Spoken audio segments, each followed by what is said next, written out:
बिस्मिल्लाहिर्रहमानिर्रहीम, अस्सलाम वालेकुम। कैसे हैं दोस्तों? आप सब लोग खैरियत से हैं? उम्मीद करता हूँ खैरियत से होंगे और मेरी वीडियो से कुछ ना कुछ सीख रहे होंगे।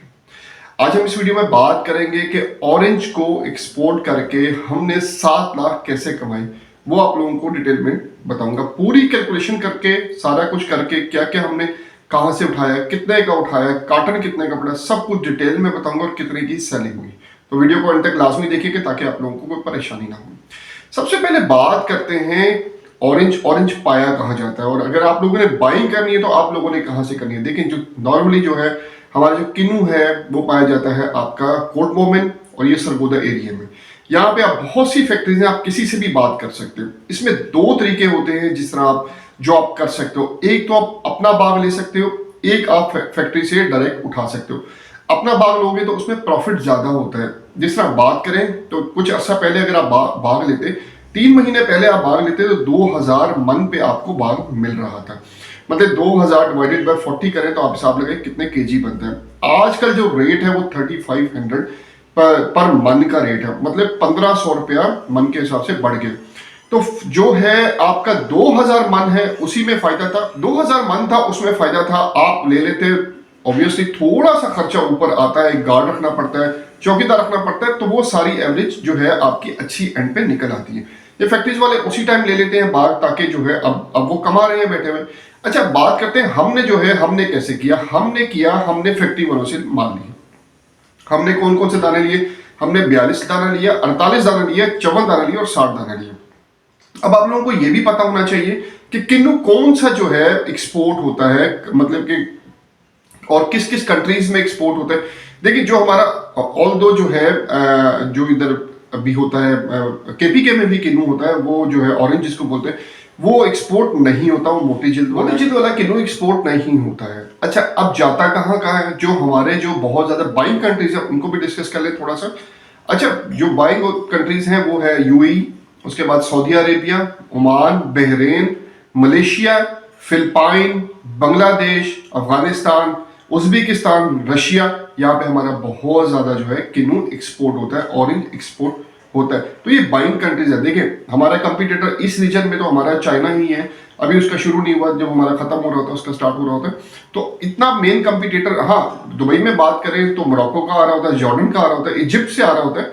ठीक है, कंपटीटर्स तो हैं, लेकिन इस रीजन में अगर बात करूं हमारा जो है इंडिया में इतना ऑरेंज नहीं होता, कम होता है। तो इस रीजन में हमारी थोड़ी सी मोनोपोली है ऑरेंज के अंदर। अच्छा, अब बात करते हैं कि ये हो गया बाइंग कंट्रीज हो गई, हम लोगों ने बता दिया कि हम कहाँ कहाँ एक्सपोर्ट कर सकते हैं। ये भी मैंने ऑलरेडी वीडियोस बताई हुई है, अफगानिस्तान कैसे एक्सपोर्ट कर रहा है, ईरान कैसे एक्सपोर्ट करना है, बाकी एरियाज में कैसे एक्सपोर्ट कर सकते हैं। अच्छा, अब समझते हैं कि हमने जो किन्नू जो है हमने कैसे परचेजिंग की और हमने उसमें कैसे प्रॉफिट कमाया। अच्छा, अब हमने जो है पहला वेसल छोड़ दिया। पहला वेसल छोड़ने का मकसद ये था कि हर बंदे की जो होती है ना, कि ये होता है कि जी हम पहले वेसल में भेज दें और जो है हम अच्छा प्रॉफिट कमा लें। क्योंकि हर जो नया एक्सपोर्टर होता है ना, वो यही लालच करता है कि पहला जो है हम भेजें और हम रेवेन्यू जनरेट। हम क्या करते हैं, हमारी जो टेक्निक है हम ये करते हैं, वो आप लोगों से इसलिए शेयर कर रहा हूं तो आप लोगों ने एक्सपोर्ट करना, कोई फर्क नहीं पड़ता। रिस्क अल्लाह ताला ने देना है, आपके हिस्से में ज्यादा है, मेरे हिस्से में ज्यादा है, वो उसकी डिवीजन है, वो जिसको भी जितना दे दे। तो इसमें लालच नहीं होनी चाहिए कि मैं इसको बता दूंगा तो मेरा रिस्क कम हो जाएगा, ऐसा बिल्कुल भी नहीं। अच्छा, इसमें यह है कि हम लोग क्या करते हैं, हम ऐसा करते हैं, पहला वेसल चला जाए, दूसरा चला जाए, हम रुक जाते हैं, रेट स्टेबल होने का वेट करते हैं। अभी तक रेट स्टेबल नहीं है, ऑल्दो क्योंकि माल कम था इस दफा, तो हमने तीसरी शिपमेंट में अपनी जो तीसरे वेसल में हम लोगों ने ट्राई किया कि हम अपना एक कंटेनर लगा दें। अच्छा, उसमें हुआ क्या, उसमें हमने फिर बाइंग कैसे की, हम लोगों ने डायरेक्ट हम लोगों ने फैक्ट्री से बाइंग की। हमें जो पड़ा रेट पड़ा, क्योंकि हमने बात की कि हमें 7-8 कंटेनर चाहिए, तो हमें रेट उस हिसाब से रीजनेबल मिल गया। हमने 120 रुपए पर केजी पे जो है ये उठाया किन्नू। अब 10 केजी का काटन होता है, काटन 10 केजी का जाता है, उसमें 120 मल्टीप्लाई बाय आप 10 कर दें तो ये 1200 केजी हो गया। उसको अगर हम पूरे किन्नू पे मल्टीप्लाई करें जो 2660 काटन में जाता है, ठीक है, तो जितना किन्नू हो गया 31,92,000 रुपए का हमें किन्नू पड़ गया। अच्छा, अब इसके बाद काटन चाहिए, कहीं पैक भी तो करना है उसको। किन्नू हो गया 31,31,92,000 का। अच्छा, उसके बाद हमें काटन चाहिए, काटन हमें पड़ गया 175 रुपए का। ठीक है, 175 रुपए का हमने काटन ले लिया, वो हमें पड़ गया। अब कितने काटन जाते हैं एक कंटेनर में? 2660, मतलब 2660 काटन एक कंटेनर में जाता है। अच्छा, उसकी वैल्यू निकालें तो वो बनता है 4,65,500 रुपए का। 31,92,000 का जो आपका वो हो गया किन्नू हो गया, और 4,65,500 रुपए का आपका जो है कॉटन हो गया। अच्छा, अब ये दो चीजें होगी। प्रोसेसिंग करके वो 120 रुपए की हमें दे रहा है, हमें कोई परेशानी नहीं है। हमें दाने हमने उसको कहा जी 42, 48, 54 और 60 दाने देने हैं। उसने कहा जी मैं इस हिसाब से आपको कैटेगराइज करके दूंगा। 409 दाने जो है उसने हमें दिए इसके 42 के, 575 दाने दिए 48 के, 1453 जो है कॉटन दिए उसके जो है 54 के, और 223 जो है हमें 60 के उसने दिए। तो ये उसने 2660 कॉटन हमें ऐसे पूरे करके, हमने कहा था कि 60 के हमारे पास हमारे थोड़े कम ही करने हैं, आपने इतने ज्यादा उसमें नहीं डालने। तो ये कैटेगराइज करके उसने हमें जो है कॉटन बना के दिए। अच्छा, अब जो है हमें ट्रांसपोर्टेशन भी देनी है, भलवाल से लेके कोट मोमिन से लेके हमें कराची तक की, वो कॉस्ट हमें कर गई 2,10,000 रुपए। तो ये अब तीन चीजें हमारे पास आ गई। इसके बाद जो है हमें फ्रेड लेना था। अब फ्रेड हमने किससे लिया? जो चीपेस्ट रेट था जो हमारा वो हमने लिया, वो हमें पड़ा 3.5 लाख रुपए का। ठीक है, अब फ्रेड कैसे लेते हैं? फ्रेड आप क्लियरिंग एजेंट से भी ले सकते हो और डायरेक्ट जो है वेसल से भी ले सकते हो। वो हमें जो है वो डायरेक्ट जो लाइन है वो हमें डायरेक्ट रेट इसलिए नहीं देती क्योंकि हमारी शिपमेंट्स इतनी ज्यादा नहीं होती। तो वो क्लियरिंग एजेंट के उनके तो काम ही यही है, तो उनको रेट कम्पिटिटिव रेट्स दे देती है। तो वो आगे जो है अपने जो उनके रेगुलर कस्टमर्स होते हैं, 2 कंटेनर 3 कंटेनर वाले भी होते हैं, उनको वो अपना उसी हिसाब से रेट देते हैं। तो 3,50,000 रुपए का हमें फ्रेट पड़ गया दुबई का। उसके बाद ANF कस्टम क्लियरेंस और वाफरेज चार्जेस हमने जो है टोटल 1 लाख रुपए इसमें ऐड कर दिया, हमारा 1 लाख रुपए ही लगा था। अब ये जो वाफरेज है ना, ये डिपेंड करता है कि आपका जो चैनल है वो ग्रीन चैनल है कि कौन सा चैनल है, उसी हिसाब से वाफरेज आपको हिट होता है। अगर आपका ग्रीन चैनल है तो वाफरेज कम हो जाएगा, अगर आपका जो दूसरा चैनल है तो वाफरेज आपको लगेगा। अच्छा, दूसरा अब इसको ये समझते हैं ई फॉर्म। अब ई फॉर्म क्या होता है, जिसको आजकल हम फाइनेंशियल इंस्ट्रूमेंट बोलते हैं। बड़ा क्लियरली मैंने वीडियो भी ऑलरेडी बनाई हुई है, फिर भी क्वेश्चन आते हैं कि सर ई फॉर्म का आपने नहीं सही तरह बताया। तो इस वीडियो में आपको क्लियर कर दूं, ई फॉर्म हमारा अपना था तो इसलिए हमें किसी से परचेज करने की जरूरत नहीं पड़ी। फर्ज करें अगर $330 पे आपको जो है एक्सपोर्ट हो रही है पर टन पे, फॉर एग्जांपल दे रहा हूं, ठीक है। तो आपको क्या करना है, अब आपको मल्टीप्लाई करना है, जितना आपका 29 टन है आपका माल, तो multiply by 29 is equal to जो वैल्यू आएगी उसको जो है जितने का आप ई फॉर्म ले रहे हैं उसको आपने मल्टीप्लाई बाय 20 कर दे, 21 का ले रहे हैं, 22 का ले रहे हैं, उसको मल्टीप्लाई कर जो वैल्यू आएगी, जिस समय मैंने आपको पोटैटो में बताया था हमारी 2,14,600 की वैल्यू आ रही थी। ठीक है।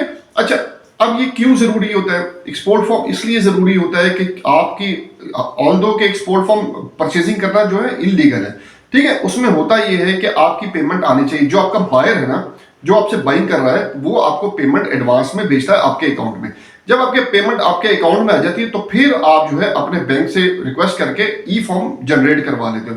जब आपका ई फॉर्म जनरेट होगा आप एक्सपोर्ट कर सकते हो। अब 90% जो फ्रूट एंड वेजिटेबल है इसमें बाइंग वो जो है आपकी एडवांस पेमेंट आती नहीं है। अब आप क्या करते हो, क्योंकि माल कमीशन पे जाता है, अब आप जो लोग मंगवा रहे होते हैं ना, जिनकी पेमेंट सर्कुलेट हो रही है अकाउंट में, वो अपने जो ई फॉर्म वगैरह है वो सेल कर रहे होते हैं।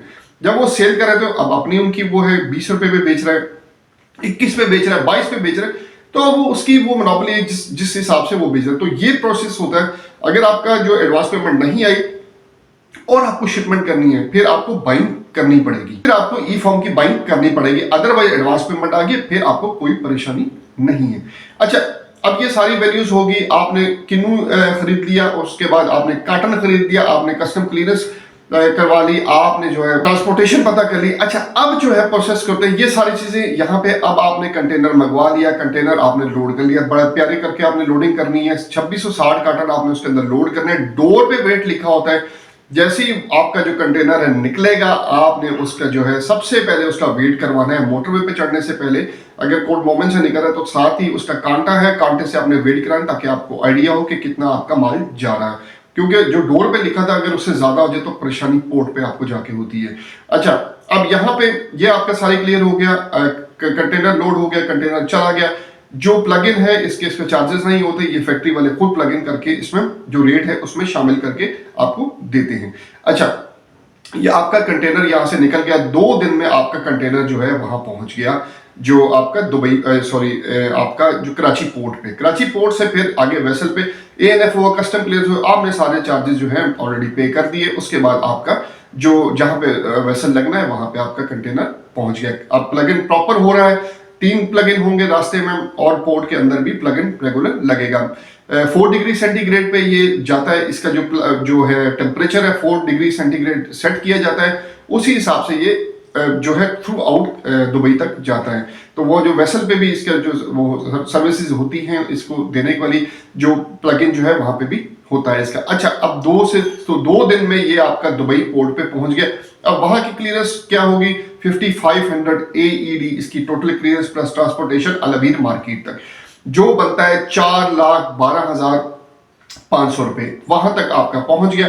अच्छा, अब ये जो टोटल आपकी जो अमाउंट होगी वो होगी 47,39,000, ये टोटल अमाउंट होगी कंटेनर ऑरेंज बाइंग से लेके दुबई अलवीर मार्केट पहुंचने तक। अच्छा, अब हमने क्या करना है? अब हमने इसको सेल करना है, जो भी बाइंग है वो उसको। अब थोड़ी सी पहले कैलकुलेशन कर ले। 47,39,000 को अब 2660 2660 कार्टन पे डिवाइड कर लो, कितना बनता है? अगर इसको डिवाइड करें तो ये बनता है 1778.19। ठीक है, तो ये पर कार्टन, इसको अगर हम डिवाइड कर लें और दिरहम में निकाल लें तो वो बनता है 23.71 दिरहम। हम ये हमारी पहुंच पड़ गई। अच्छा, अब सेलिंग प्राइस की बात करते हैं कि हमारा जो है ये जो हमने बताया था कि हमारे 42, 48, 54 और 60 के जो थे दाने, जो कॉटन थे, वो किस हिसाब से सेल हुए। दुबई मार्केट में हमारे जो 42 के दाने थे, जितने दाने थे वो 34 AED का सेल हुआ, एक दाना। ठीक है, 48 के जो थे वो हमारे 30 AED का सेल हुआ, 54 के थे 28 AED का सेल हुआ और 60 के दाने हमारे 26 AED के सेल हुए। अच्छा, अब ये टोटल निकालने कितने दिरहम हमारे वहां पे जो है कलेक्ट हुए? 77,638 AED हमारे वहां पे कलेक्ट हुए। अच्छा, अब यहाँ पे क्या होगा? अब जिसके थ्रू हम बेच रहे हैं उसको कमीशन भी तो देना है, उसको कुछ पैसे भी तो देने हैं। तो नॉर्मली जो कमीशन पर चल रहा है दुबई में, ऑल ओवर द वर्ल्ड भी चलता है, वो 5% ही चलता है। 5% पे क्या होगा? आप 5% दिरहम उसको उसमें से निकाल दे, 77,638 AED में से आप 5% निकाल दे, वो बनता है 388,1.9, मतलब 3,881.9 दिरहम बनते हैं। इसको माइनस करते हैं उसमें से अपनी एक्चुअल वैल्यू में से, तो ये बनता है 73,756.1 दिरहम टोटल हमारे पास आ गया। इसको कन्वर्ट कर लें, मल्टीप्लाई पे कर लें, 75 से तो बनते हैं 54,57,951। इसको कन्वर्ट कर रहे हैं, इसको जो है माइनस कर दें 47,39,000 से, तो जो आपके पास अमाउंट होगी वो आपका प्रॉफिट है। 7,27,951 रुपीज आपका जो है प्रॉफिट है।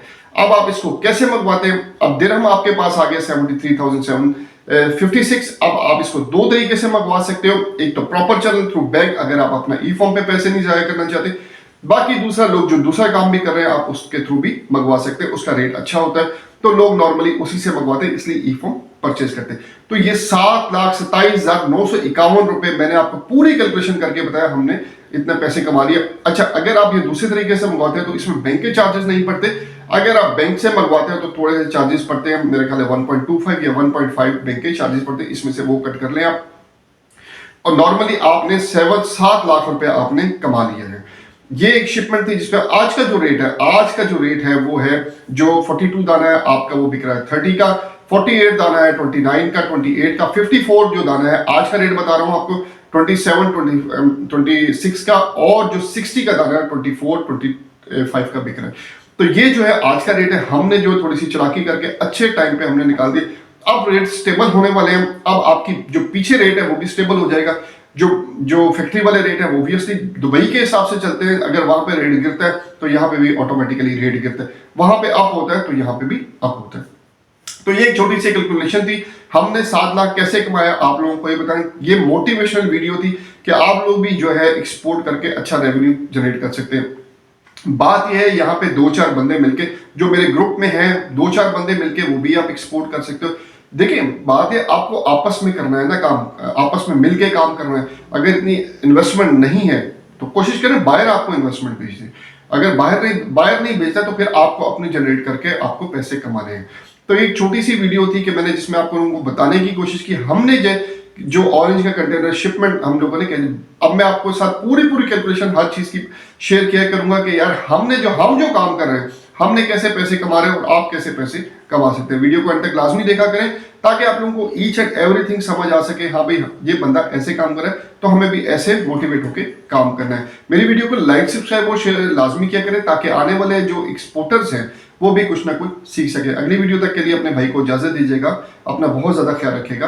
अल्लाह हाफिज़।